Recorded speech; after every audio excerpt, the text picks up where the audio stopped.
तुम्ही पाहत आहात MCN न्यूज मराठी। बुलढाणा जिल्ह्यातील बऱ्याच ठिकाणी गेल्या 2 दिवसापासून पावसाने जोरदार हजेरी लावली आहे। जिल्ह्यातील सिंदखेड राजा तालुक्यात मुसळधार पाऊस बरसत असल्याने तालुक्यातील जांभोरा गावाजवळ असलेला पाझर तलाव फुटल्याने शेकडो एकर शेतातील पिके पाण्याखाली गेली, तर काही शेती खरडून गेली। यामुळे मात्र पाझर तलावात संचित असलेला पाणी साठाही वाहून गेला आहे। सिंदखेड राजा तालुक्यातील जांभोरा गावामध्ये तलाव फुटला असून शेकडो एकर जमीन पाण्याखाली गेल्याचे पाहायला मिळते। त्यामुळे शेतकऱ्यांचे मोठ्या प्रमाणात नुकसान झाले असून प्रशासनाने तात्काळ उपाययोजना व नुकसानीचे पंचनामे करण्याची मागणी शेतकऱ्यांनी केली आहे।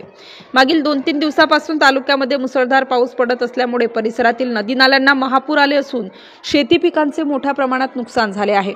महापुरामुळे तालुक्यातील अनेक गावांचा संपर्क तुटल्याने जनजीवन विस्कळीत झाले आहे। MCN न्यूज मराठी करिता प्रमोद मिश्रा, बुलढाणा।